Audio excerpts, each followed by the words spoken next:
la création de richesses qui va bénéficier à notre pays, à notre peuple, et aussi la création d'emplois qui vont en découler. Donc voilà, croyez-moi, je ne peux pas être ce président-là qui, pour des raisons personnelles, va brader les richesses de notre pays. C'est impossible. Merci beaucoup, Excellence. Alors, une dame, Madame Nazo, BBC.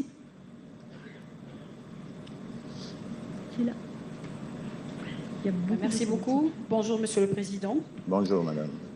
Ma question, c'est encore autour des accords RDC et États-Unis. Et cette fois, c'est dans son volet de l'accueil des migrants des pays tiers exclus du territoire américain. Il y a plusieurs questions qui se posent là-dessus. Et donc, est-ce que vous pouvez nous dire, Monsieur le Président, que prévoit cet accord? Pour commencer, combien de temps ces migrants vont rester sur le territoire congolais? Et d'une manière juridique, quel est leur statut? Et pour terminer, quelles sont les principales obligations de la RDC et des États-Unis dans ce contexte? Merci beaucoup. Vous en posez beaucoup de questions. D'abord, c'est suite à un accord que nous avons passé avec le partenaire américain. J'insiste sur le terme partenaire, parce qu'entre partenaires, entre amis, on se rend des services. Et ici, c'est un simple service que les Américains nous ont demandé en nous priant d'héberger les individus qui ont demandé l'asile aux États-Unis et qui ont été déboutés de ce droit d'asile. Et donc, nous l'avons accepté amicalement, tout simplement, parce que c'était ce que les Américains voulaient. La première condition que nous avons posée, c'est que ce ne soient pas des bad boys, donc des mauvais citoyens. La seconde, c'était qu'ils ne viennent pas ici comme des détenus. Parce qu'il y en a parmi eux qui avaient été détenus dans les prisons aux États-Unis, pas pour des voies de fait, mais simplement parce que c'était dans des camps de centres de rétention. Donc c'était pas parce qu'ils n'étaient pas en séjour légal. Donc c'était tout à fait normal.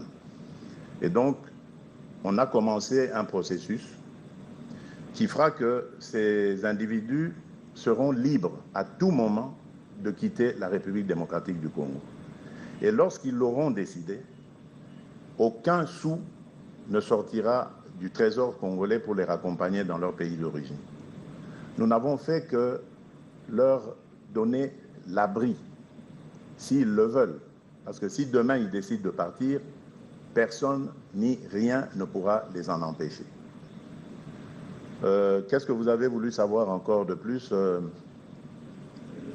Les statuts juridiques, c'est une contrepartie Non, il n'y a pas de statut juridique. Ils sont en séjour légal parce qu'ils ont un visa qui est en bonne et due forme et qui sera renouvelé au besoin, en attendant de voir quelles décisions ils vont prendre, quelle orientation ils prendront pour leur vie. Nous comprenons qu'en ce moment, psychologiquement, ils doivent être aussi déstabilisés parce que, comprenez-les, au départ, ils rêvaient d'arriver, de vivre le rêve américain et aujourd'hui, ils vivent le rêve congolais. Un pays qu'ils ne connaissaient sûrement pas, qu'ils n'avaient jamais visualisé sur la carte du monde. Donc, c'est tout à fait normal. Donc, nous les prenons avec beaucoup de délicatesse. Nous leur souhaitons vraiment la bienvenue et nous nous mettons à leur service pour rendre leur séjour agréable. Donc il n'y a vraiment pas à pérorer là-dessus, il n'y a rien, parce que j'ai même entendu qu'il y avait des arrangements financiers. Croyez-moi, si les États-Unis décident de stopper cette opération, nous n'allons pas, comme certains l'ont fait, aller ester en justice pour réclamer des... voilà, donc tranquillisez-vous. Ce sont des gentillesses qui se font entre partenaires. Demain, qui sait, nous aurons peut-être besoin des États-Unis pour un service du même genre ou d'un autre genre, et nous le rendrons en reconnaissance de ce que nous venons de faire. Donc il n'y a rien de...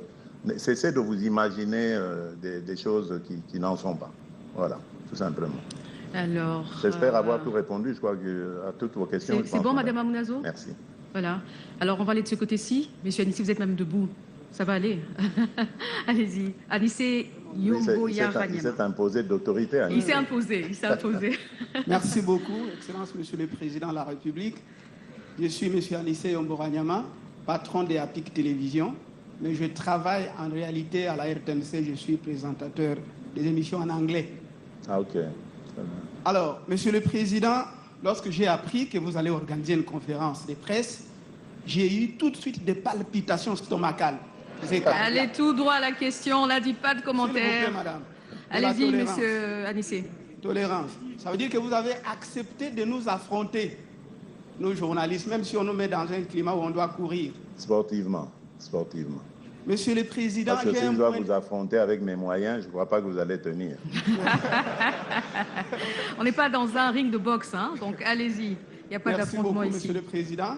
J'ai un point de vue contraire au vôtre dans votre manière d'aborder la situation sécuritaire dans l'Est de la République démocratique du Congo. Vous êtes trop diplomate. Je dirais même que vous êtes le premier diplomate du monde actuellement.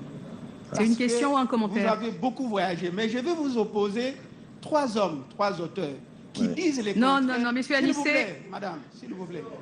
Passez à la question. En termes de dissuasion, pour mettre fin à la guerre dans l'Est de la République, pour moi, je pense que c'est le volet militaire. Donc, militairement, il faut que le Congo soit fort. Mais le président de la République est plus diplomate et maintenant, il compte particulièrement sur les États-Unis d'Amérique. Ce qui n'est pas mon point de vue. On a compris la question, merci. S'il vous plaît, si on va dans tous les commentaires, dans les points de vue, dans les conseils, on ne va pas... S'il vous plaît, madame. Il y a encore beaucoup de questions. Végès est un écrivain romain qui disait « Si vis pacem parabellum », c'est-à-dire qui veut la guerre, la paix prépare la guerre. Qui veut la paix prépare la guerre. Le deuxième auteur que je vais citer, c'est Nicolas Machiavel, qui dit ceci. Un bon chef, c'est celui qui sait conquérir le pouvoir, qui l'exerce, mais pour le conserver le plus longtemps possible, n'est jamais compté sur une force extérieure. Troisième auteur que je vais vous citer, qui disent le contraire de ce que vous faites, c'est-à-dire trop de diplomatie, c'est Obama à la Maison-Blanche, à qui j'ai posé une question. J'ai couvert des activités à la Maison-Blanche. Obama a une question, s'il vous plaît, soyez tolérants, a une question que je lui ai posée. Pourquoi ne faites-vous pas assez d'efforts pour mettre fin à l'adversité qui règne dans l'Est de la République démocratique du Congo? Il me répondra en disant que l'avenir de la RDC appartient aux Congolais.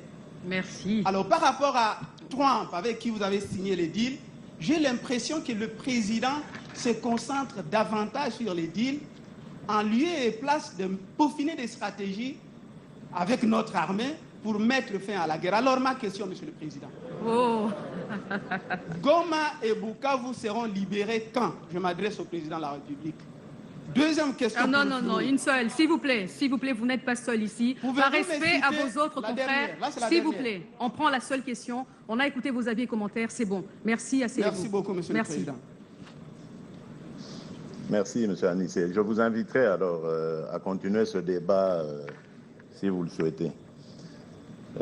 Voilà. Vous nous faites ce reproche d'avoir été trop diplomate. Je peux vous le comprendre.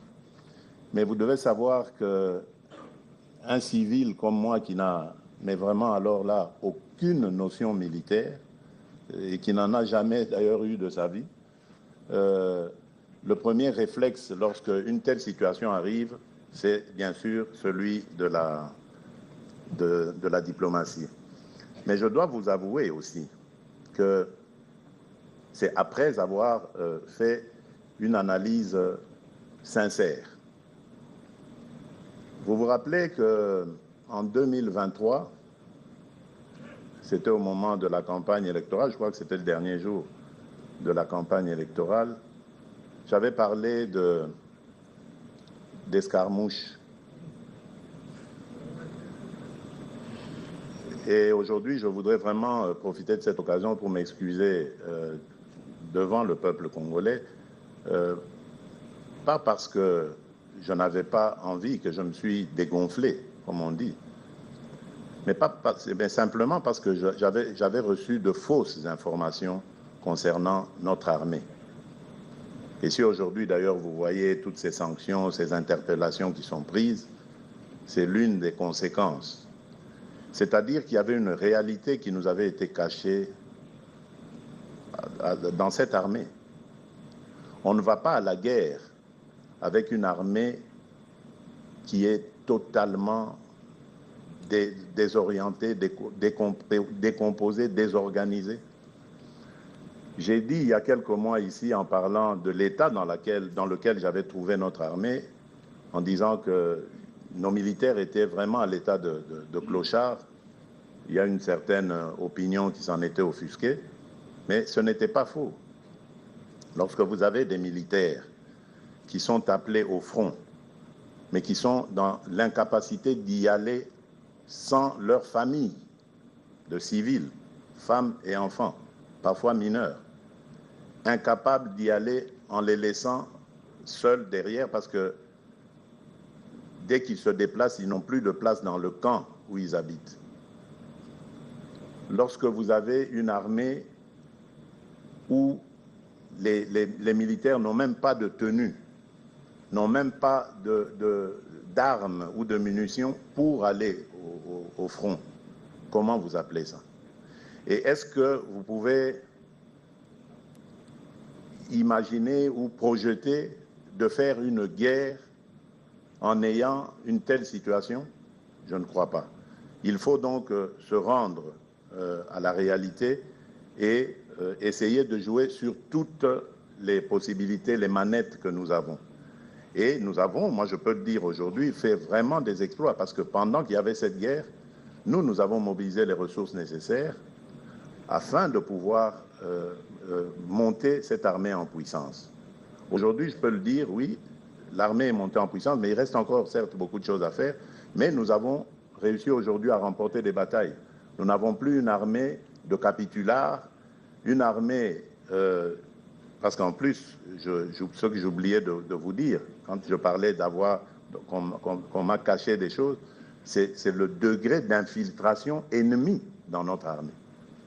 Ça veut dire des agents ennemis, des gens qui étaient dans notre armée qui, au fil des mixages et des brassages qui se sont faits, soi-disant suite à des accords de paix, ont fini par miner cette armée de l'intérieur.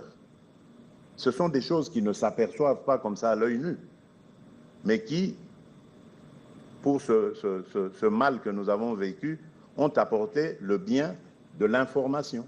Aujourd'hui, nous savons que notre armée avait été infiltrée, notre armée avait été minée de l'intérieur et détruite de l'intérieur parce qu'il y avait des plans machiavéliques visant à prendre une partie de notre territoire national. C'est ça la vérité. Et donc, face à cette dure réalité, on n'avait pas d'autre choix que de jouer la diplomatie au maximum. Et je crois que ça nous a réussi. C'est aussi une autre arme, la diplomatie. Vous ne devez pas la redouter. Lorsque le président Obama, que je respecte, dit ce genre de choses, mais bien sûr, il a été le président de la première puissance mondiale. Forcément, quand vous dites ça à un Américain, il va vous dire « mais non, mais défendez-vous » parce que c'est le réflexe qu'un Américain aurait.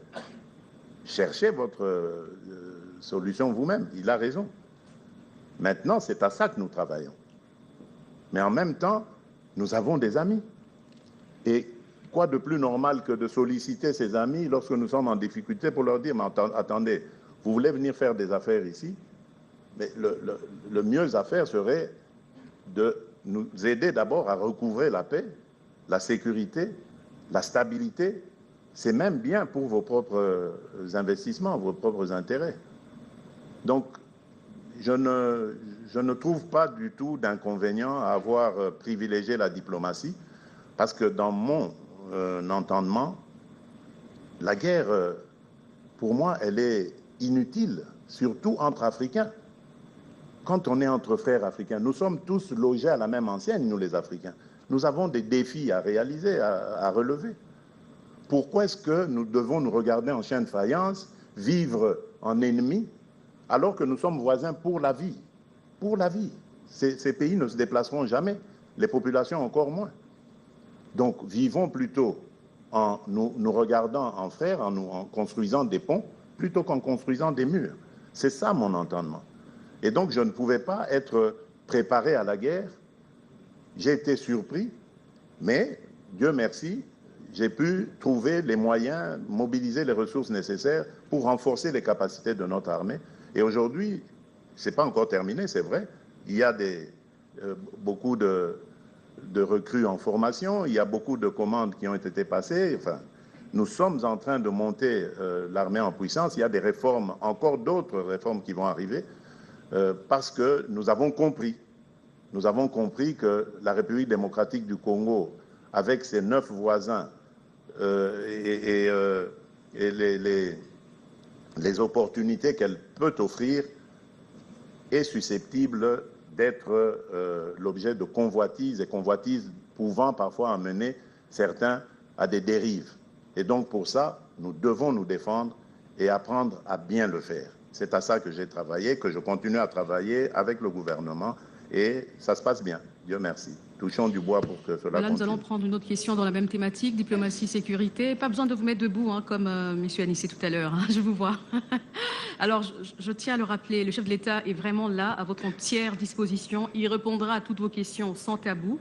Mais pour permettre en tout cas à ce que beaucoup de gens puissent participer à cet exercice, prière, s'il vous plaît, respectez les consignes, pas de commentaires, pas de conseils, vous pourrez le faire peut-être plus tard. Allez tout droit à la question et surtout pas des sous-questions, pas une question à plusieurs volets. Madame Ange Kassongo, Reuters.